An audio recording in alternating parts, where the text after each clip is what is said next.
15장 7절부터 11절 말씀을 가지고 하나님의 은혜를 나누도록 하겠습니다. 먼저 본문 말씀을 보도록 하겠습니다. 너희가 내 안에 거하고 내 말이 너희 안에 거하면 무엇이든지 원하는 대로 구하라. 그리하면 이루리라. 너희가 열매를 많이 맺으면 내 아버지께서 영광을 받으실 것이요 너희는 내 제자가 되리라.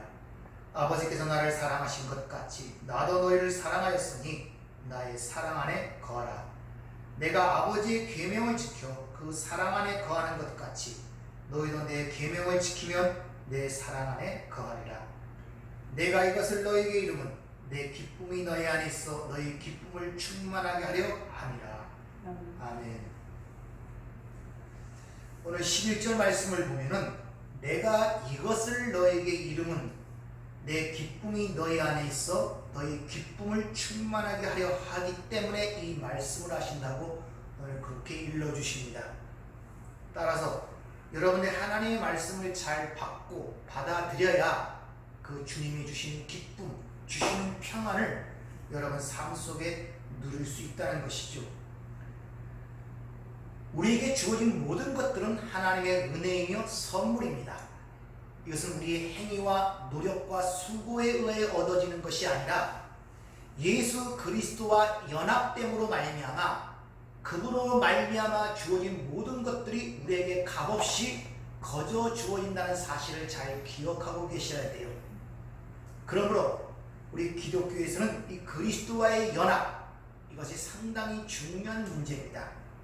그것을 설명하시기 위하여 주님께서 오늘 포도나무와 가지의 비유, 즉 요한복음 15장 전체를 통하여 그것을 우리에게 지금 설명하고 있는 것입니다. 그 가운데서 오늘 기도와 열매에 대한 이야기가 앞서 나오는 것을 볼 수 있습니다. 우리는 기도는 우리의 소원이나 세상적인 성취를 위해서 얻어내는 그 결과의 수단으로서 사용되는 것이 아니라 이미 하나님 안에 하나님과 연합된 자들 속에서 나오는 당연한 것임을 우리에게 일러주고 있다는 것이죠. 따라서 우리는 기도의 응답을 받아서 감사하고 감격하는 것이 아니라 기도라는 그 자체가 하나님의 은혜와 축복의 선물로 준 위대한 것이며 믿는 자들의 특권임을 아는 그 아는 가운데서 먼저 감사하고 들어가야 되는 것입니다. 쉬운 말로 기도할 수 있다는 자체가 하나님의 자녀이며 하나님의 백성이라는 증거의 결과라는 것이죠. 이 시대에 더욱더 필요한 것은 바로 그 기도라는 것입니다. 근데 그 기도의 지향점은 하나님과의 사귐, 즉 연합으로 더욱더 친밀해지는 것입니다. 지난주에도 말씀드린 것처럼 그런 사귐이 친밀해질수록 제자는 선생을 닮게 되어 있고 부부간에도 친밀한 관계가 깊어지면 부부도 닮는다고 그렇게 이 얘기들을 하죠. 이렇게 우리가 하나님과의 교제가 더욱더 친밀해지고 사귐이 깊어질수록 우리는 바로 예수 그리스도를 닮아가는 것입니다. 이것이 우리를 창세전에 예정하신 하나님의 뜻이라고 로마서 8장 29절은 분명하게 일러주고 있습니다. 그 아들의 형상을 본받기 위하여 미리 정하셨다 이렇게 말씀하고 있는 이유가 거기 있는 것입니다. 따라서 우리의 성도의 기도라는 것은 주님이 우리에게 가르친 기도문이 있죠. 흔히 주기도문. 그 내용이 뭡니까? 뜻이 하늘에서 이루어진 것 같이 땅에서 이루어지기를 기도하라 이렇게 말씀하십니다. 즉 성도의 기도라는 것은 하나님이 이 세대와 이 세상을 향하여 가지신 그 하나님의 마음, 그 하나님의 생각, 하나님의 계획에 동참하는 것이고 하나님의 성품에 참여하는 것을 성도의 기도라고 정의하면 될 것입니다.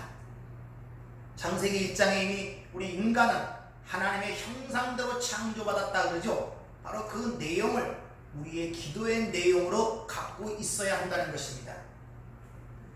따라서 그것을 향한 기도는 하나님이 다 응답해 주겠다는 그 약속이 오늘 본문 말씀 속에 들어있는 것입니다. 오늘 그러한 기도와 또 포도나무에 붙어있는 가지가 맺어야 할 그 열매 관계성이 바로 기도와 열매라는 그 밀접한 관계를 통하여 우리에게 지금 설명하고 있는 것입니다. 오늘 본문 말씀 그 후에 나오는 16절 말씀을 보면은 너희가 나를 택한 것이 아니요 내가 너희를 택하여 세웠나니 이는 너희로 가서 열매를 맺게 하고 또 열매를 항상 있게 하여 내 이름으로 아버지께 무엇을 구하든지 다 받게 하려 함이라 이렇게 이야기를 합니다. 즉 하나님께서 자신의 백성들을 선택한 이유를 두 가지로 설명하고 있습니다. 열매를 맺기 위함이며 또한 그들의 기도를 다 응답하기 위해서 내가 너희를 선택하였다고 분명히 오늘 주님께서 말씀하시고 계시죠. 따라서 하나님에 의하여 선택된 백성들은 반드시 열매를 맺을 수밖에 없고 그렇게 반드시 열매를 맺기 위해 필요한 과정 속에 나타나는 기도는 하나님께서 다 응답하신다는 것입니다. 자, 그렇다면 우리가 기도해야 할 기도의 지향점을 다시 말하면 포도나무에 붙어있는 가지가 기도의 목적이 뭐겠습니까? 목표가 뭐겠습니까? 그것은 열매 맺는 일인 것입니다. 가지가 가장 기도가 가치 있고 유용한 기도가 되려면 열매를 맺는 일에 초점을 맞춰야 돼요. 즉 가지의 유일한 소원, 저와 여러분의 유일한 소원은 하나님이 원하시는 열매를 맺는 것이 유일한 소원이지 자신의 야망이나 세상의 소원 성취가 될 수 없다는 것을 분명하게 우리에게 지금 말씀하고 있는 것입니다. 자, 여기까지가 이해하셨다면 여기서 우리가 한번 생각해 볼 문제가 있는데 이렇게 하나님께서 우리 성도들에게 요구하시는 열매가 있다는 사실은 다 인지하고 알고 계시는데 문제는 너무 쉽게 하나님이 원하시는 열매를 우리의 생각으로 재단을 한다는 것입니다. 즉 무슨 말이냐? 하나님 우리에게 요구하신 열매를 흔히 말하는 단순한 선한 열매, 착한 일, 구제라고 쉽게 사람들이 판단을 내려버린다는 것입니다. 이런 문제에 있어서 그 위험성이 있는데 우리는 오직 은혜로 구원받은 자들입니다. 믿습니까?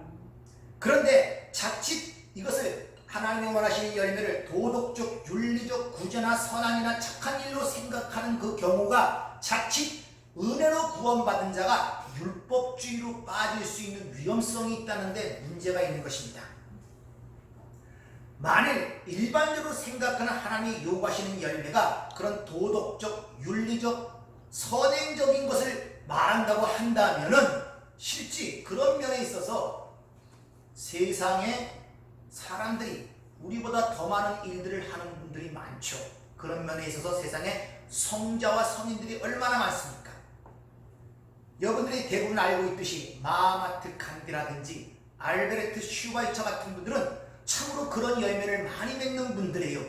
만약 그렇다면 포도나무에 붙어있는 가지가 그들이고 우리가 거기서 찢겨 불에 던지는 그런 우스가운 모습이 연출될 수 있다는 것입니다.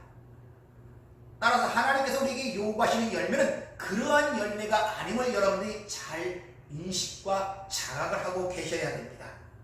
자, 그럼 하나님 우리에게 요구하시는 열매가 무엇인가? 그것은 한마디로 정의를 한다면 자기 부인, 절대적 순종을 의미하는 것입니다. 왜? 그리스도와 연합이 가장 핵심적 문제라고 초대에 말씀드린 것처럼 우리가 하나님과 연합이 되려면 내가 부인이 돼야 돼요. 그래야 연합이 될 수 있기 때문에 그래요.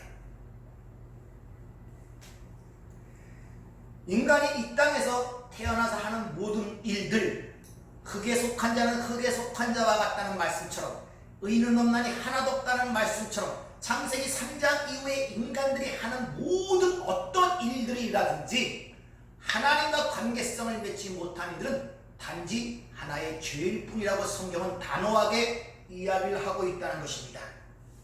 오히려 그런 하나님에 대한 올바른 것들을 깨닫지 못하고 하는 인간의 열심들은 오히려 하나님을 대적하는 결과를 낳게 된다고 사도 바울은 로마 교회에 써보내고 있죠. 로마서 10장 2절 이하에 보면 내가 증언하노니 그들이 하나님께 열심히 있으나 올바른 지식을 따르는 것이 아니라 하나님의 의를 모르고 자기 의를 세우려고 힘써 하나님의 의에 복종하지 아니하였느니라 이렇게 말씀합니다. 여기 올바른 지식이라는 단어가 에피그노시스라는 단어가 사용되는데 그노시스라는 단어 앞에 에피라는 전치사가 붙은 것입니다. 이것은 좀 더 명확한 지식, 특히 하나님에 대하여 아는 지식을 사용할 때 이 단어를 사용합니다. 따라서 우리가 하나님을 위해서 어떻게 살아야 되는가를 고민하기 전에 하나님이 우리에게 원하시는 것이 무엇인가를 먼저 고민하는 게 우선순위입니다. 성경에서는 그런 교훈을 주기 위하여 이미 창세기 4장에 보면은 아벨과 가인의 제사를 거기서 낱낱이 기록하죠. 아벨의 제사를 받고 가인의 제사를 안 받았다고 성경은 기록하고 있습니다. 이 내용을 실제적으로 좀 더 이해하시려면 여러분 11에서 11장 믿음장이라는 데 가서 보면은 왜 아벨의 제사를 받고 가인의 제사를 받지 않았는가를 한번 심사숙고해 보시면 아실 것입니다. 따라서 먼저 그 하나님의 의중을 아는 것이 중요한 것이지 내 열심이 중요한 것이 아님을 여러분들이 아셔야 돼요. 그런 오해가 있었기 때문에 바로 그런 세상이 생각하는 선행적 일들을 많이 한 바리새인들이 우리 주님께 지독한 욕을 먹습니다. 독사의 새끼들, 마귀의 자식들. 그들은 세상이 생각하는 선행적 열매와 도덕적 열매를 많이 맺은 자들이에요. 나무랄 데 없는 자들입니다. 두 끼를 금식하여 그들로 가난한 자를 도왔습니다. 하루에 2번씩 금식, 일주일에 2번씩 금식했습니다. 매일매일 기도했고 하나님 말씀을 얼마나 사랑하고 순고하는지 머리박에 손에 붙이고 자들인 그들이에요. 그들은 악하고 더러운 것들과 전혀 상종치 않은 자들입니다. 그럼에도 불구하고 주님께 그런 욕을 먹은 자들이 바리새인들이에요. 오히려 어떻게 보면 주님이 욕을 먹을 짓을 많이 하죠. 세리들과 같이 밥을 먹고 술을 먹고 창기들과 어울리는 모습이 여지없이 여과없이 사복음서에 기록이 되어 있습니다. 따라서 여러분이 생각하는 것과 다르다는 것을 먼저 여러분이 인정을 하셔야 돼요. 자, 그러면 우리는 하나님이 원하시고 하나님이 기뻐하시고 하나님이 받으시는 열매가 무엇인가를 알려면 우리 스스로 노력해서 연구해서 되는 것이 아님을 아셔야 됩니다. 그래서 예수 그리스도를 통하여 그걸 보여주신 거예요. 우리는 모든 문제가 생길 때마다 예수 그리스도께로 돌아가야 됩니다. 성경에서 예수 그리스도를 첫 열매라고 표현한 이유가 거기 있고 맏아들이라고 얘기하는 이유가 바로 거기 있는 것입니다. 그리고 예수 그리스도가 어떻게 하나님이 받으시는 첫 열매가 되었는가를 잘 이해해보면 하나님이 우리에게 맺기를 원하는 그 열매가 무엇인가를 우리가 잘 인식할 수가 있죠. 예수님께서 어떻게 첫 열매를 맺었습니까? 십자가입니다. 죽으심입니다. 자기 부인이라는 것이죠. 우리가 앞서 이미 배운 요한복음 12장 24절에 보면 내가 진실로 진실로 너에게 이르노니 한 알의 밀이 땅에 떨어져 죽지 아니하면 한 알 그대로 있고 죽으면 많은 열매를 맺느니라. 자기 생명을 사랑하는 자는 잃어버릴 것이요 이 세상에서 자기 생명을 미워하는 자는 영생하도록 보존하리라. 어떻게 열매를 맺었다고요? 자신이 한 알의 밀알이 되어 죽어서. 이것이 열매 맺는 방법이고 하나님이 원하시는 열매라는 사실을 잘 인지를 하셔야 됩니다. 하나님의 밀알이 죽는다는 이 말씀을 좀 더 깊이 이해하시려면 빌립보서 2장 5절부터 11절까지의 말씀을 한번 읽어보세요. 너희 안에 이 마음을 품으라. 곧 그리스도 예수의 마음이니 그는 하나님과 본체시나 동등됨을 취할 것으로 여기지 아니하시고 사람들같이 되었고 죽기까지 복종하였으니 그러므로 그를 지극히 높여 하늘에 있는 자들과 땅에 있는 자들 무릎을 꿇게 하시고 예수를 주라 신하여 하나님께 영광을 돌리게 하셨느니라. 바로 그 내용인 것입니다. 이것이 하나님이 우리에게 원하시는 열매라는 사실을 여러분들이 아시길 바랍니다. 그러면서 그 뒤에 이어지죠. 자기 생명을 미워하는 자, 그들이 바로 열매를 맺는다는 것입니다. 그들이 산다는 것입니다. 그럼 자기 생명을 미워한다는 말이 뭡니까? 자기 형을 하고 자살하는 그런 말입니까? 아니죠. 자기 부인을 이야기하는 것입니다. 즉 인간은 누구나 다 하나도 예외 없이 다 인간은 자신만을 위해 살도록 이 땅에 옵니다. 자기 자신만을 위해 살고 자기 자신만을 위해 살던 그 삶의 자리에서 내려와 하나님과 이웃을 섬기며 사랑하는 자리로 돌아가는 것, 그것을 자기 부인이라고 해요.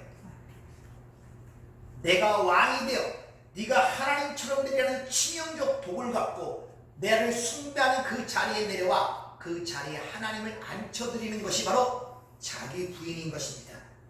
자, 그러면 그렇게 이 땅에 사는 사람들의 삶 속에 보이는 증거와 열매들이 있을 거 아닙니까? 그것을 성경은 이렇게 이야기합니다. 갈라디아 5장 22절을 보면 성령의 열매라고 말씀하시면서 9가지 열매를 얘기해줘. 사랑과 희락과 오래 참음과 자비와 양성과 충성과 온유와 절제니 이 같을 것을 금지할 법이 없느니라 이렇게 얘기합니다. 주님께서 이미 말씀하시기를 그들의 열매로 그들을 알리라 이럽니다. 이 나무가 진짜 나무냐 가짜 나무는 그 나무 자체로 판단하는 것이 아니라 맺는 열매를 통하여 그 나무의 가치 판단이 되어진다는 것입니다. 어떻습니까? 여러분들이 이 말씀을 통하여 자신을 다시 한번 점검해 보시길 바랍니다.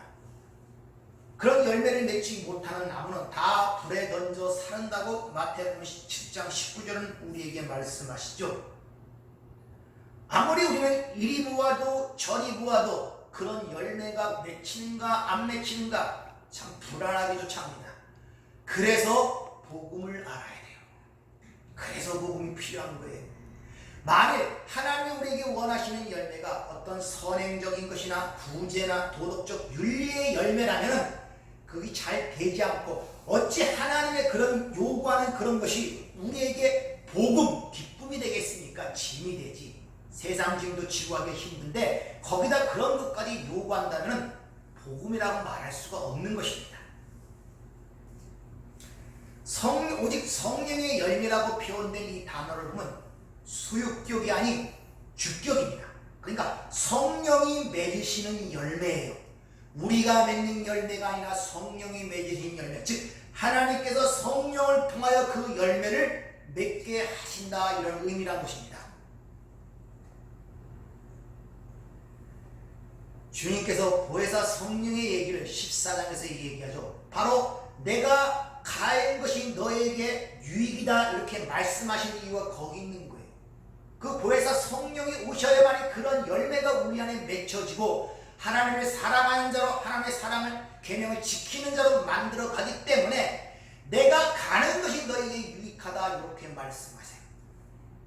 바로 성령이 그 일을 위하여 우리 안에 오신 것이고 내주하신다는 것이죠. 그리고 그 안에서 그런 성령이 일하심에 따라 하나님과의 사귐가 깊어지게 되고 그 가운데서 우리가 그걸 깨닫게 되면 내 옛사람, 아직도 이 벗어지지 않은 옛사람이 벗어지지 못하고 그것을 방해하는 자신을 깨닫게 되고 그런 가운데 하나님에 대한 기도가 나오는 거예요. 그 기도를 다 응답하시겠다는 내용인 것입니다.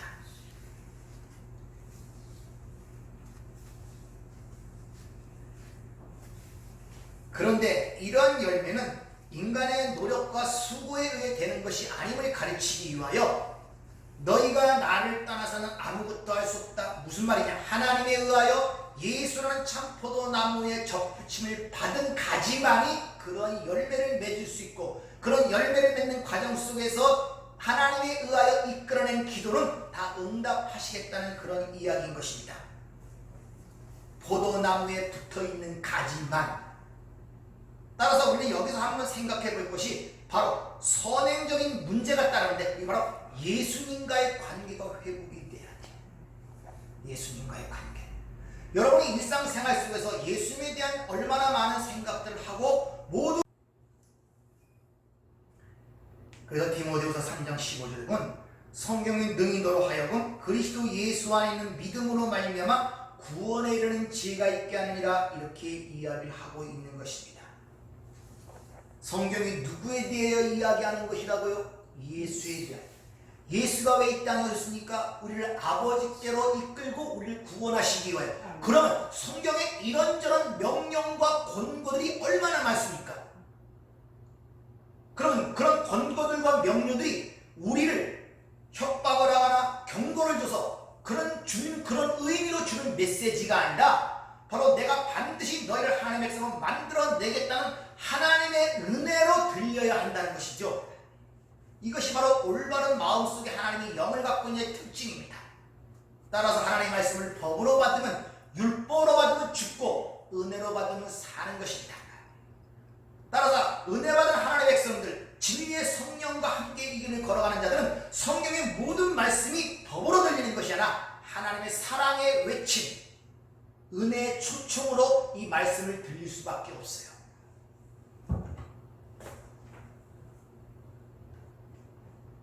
사도 바울은 철저하게 이걸 깨달았어요. 사도 바울은 극적인 순간을 산 사람이에요. 바리새인 중에 바리새인으로 살았을 때가 있고, 다메섹 선상에서 하나님의 영광을 보고 은혜로 산 때, 양극단으로 불러집니다. 그런데 사도 바울의 고백은 자기가 그렇게 율법적 법으로 보고 살 때는 내가 죄인 중에 괴수였음을 알았다 그러고, 지금 나의 이런 고통과 고난, 즉 예수를 전하기 위하여 얼마나 많은 핍박과 고난을 당합니까? 근데 나된 것은 그것이 하나님의 은혜라고 고백하는 내용을 볼 수 있죠. 여러분은 지금 당하는 모든 상황과 환경과 여건과 조건 속에서 이런 고백이 나오십니까? 그런 모든 것이 나된 것은 하나님의 은혜라고 고백이 나옵니까? 아니면 왜라는 질문을 통하여 원망과 불평과 두려움과 근심이 여러분 삶을 엄습합니까? 사도 바울은 철저하게 깨달았어요. 왜? 이제 사는 것은 내가 아니요 내 안에 그리스도가 살았다는 것을. 내가 예수 그리스도의 십자가로 말미암아 세상에 대하여 죽고 세상이 나에 대하여 죽었다는 것, 즉 어느 쪽도 나에게 영향을 끼칠 수 없다는 사실을 분명히 알았기 때문에 그런 고백을 하는 것입니다.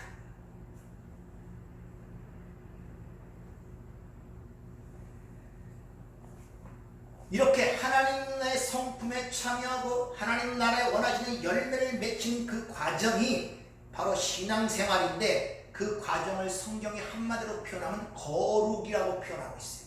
성화된다, 거룩해진다. 듣기가 굉장히 좋은 말입니다. 거룩해지고 성자되고. 아마 여러분도 예수를 믿기 시작할 때부터, 은혜 받을 때 이런 생각 한두 번 안 해본 사람이 없을 것입니다. 나는 성인처럼, 성자처럼 살아서 고귀한 삶을 살다가 사람들에게 칭송받는 삶을 살다가 하나님 나라로 가야지. 그런 생각들 다 하셨을 거예요. 즉, 이 거룩에 대해서도 많은 사람이 오해하고 있는 부분인 것입니다. 이 거룩이라는 것을 잘 이해하지 못, 성경이 말하는 거룩이라는 말을 잘 이해하지 못하면 신앙생활을 올바로 할 수가 없고, 신앙생활의 지향점이 뭔가를 알지를 못해요. 거룩이라는 것은 단지 도덕적, 윤리적 그런 삶의 형태를 지칭하는 것이 아님을 아셔야 됩니다.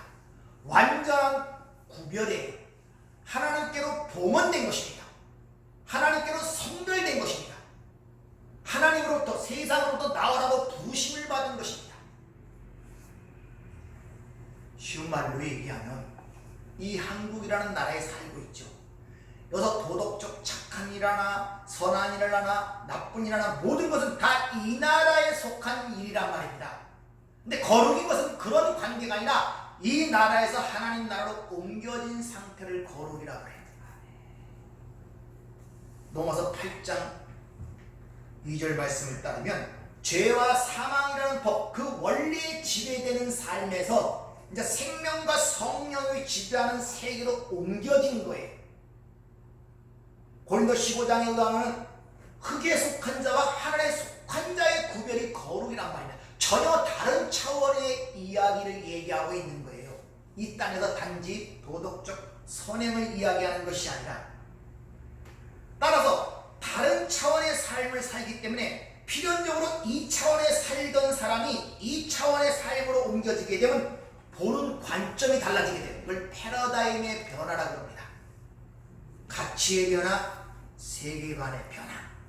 필연적으로 그런 변화가 일어나게 되어 있어요.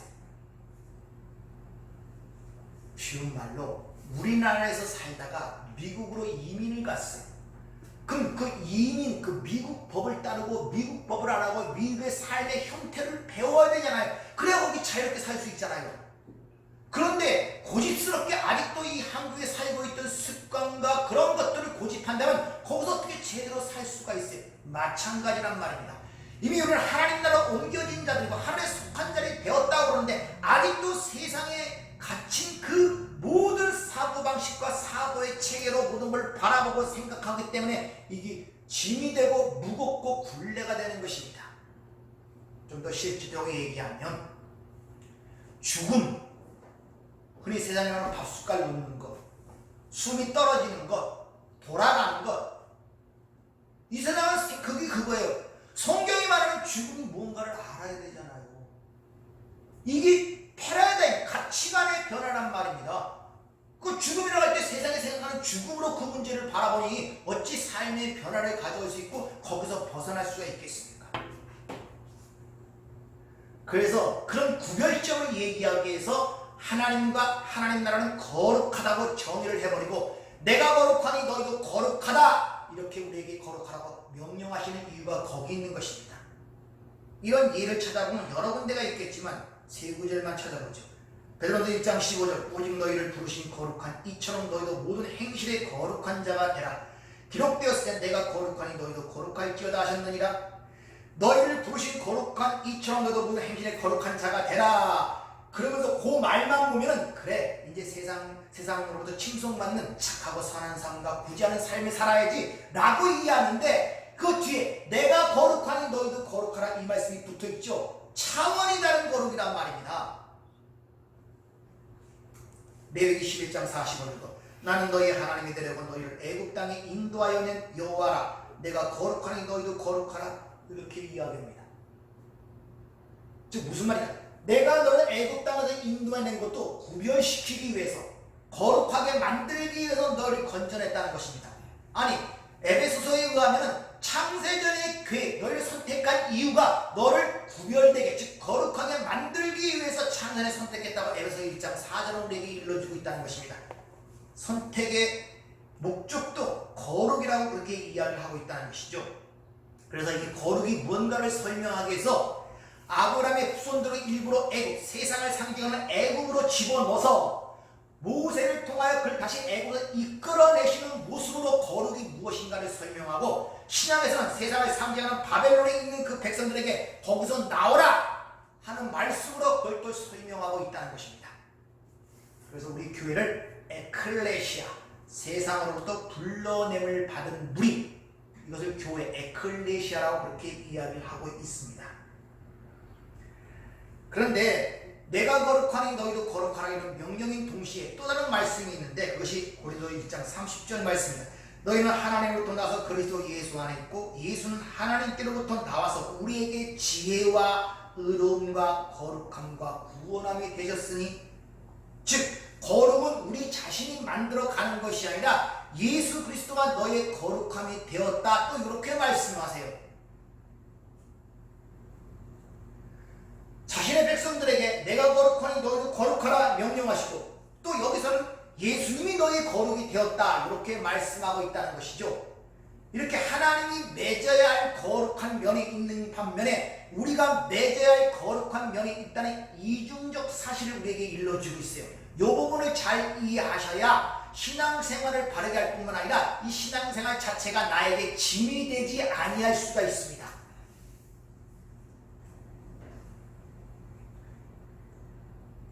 따라서 이 거룩에 대해서는 좀 더 여러분과 자세한 은혜를 나누기 위하여 다음 주에 좀 더 자세히 공부하도록 하겠습니다. 다음 주까지 한번 이 거룩이라는 단어를 갖고 한번 깊이 묵상하시고 성경에서 한번 찾아보세요. 성경에서는 거룩을 뭐라고 설명하고 있는가? 오늘 이 코로나19 때문에 전 세계가 흔들리고 어려운 지경에 처한 것은 다 아시는 사실이에요. 여러분 이 가운데 벗어날 수 있는 유일한 방법은 여러분들은 이 땅에서 구별된 자, 거룩하게 되어진 자임을 아셔야 돼요. 근데 그 거룩함이 예수라는 것이죠. 예수가 그 환난 속에서 어떻게 자유함을 누리고 기쁨으로 주님 하나님이 주신 사명을 감당하여 그 길을 걸어가는 것을 잘 보란 말입니다. 어떻게 구별된 삶을 살았는가. 그 와중에서 자기의 동족뿐 아니라 로마뿐만 아니라 바리새인들, 서기관들 온갖 사람들이 자신을 죽이려는 그 상황 속에서 어떻게 구별된 삶을 살아 그 길을 걸어갔는가를 잘 기억해 보세요. 여러분이 이 땅에서 자유로운 방법은 진리를 아는 길밖에 없다는 것입니다. 다음 주까지 여러분 진리 가운데 자유하기를 주의 이름으로 부탁을 드립니다.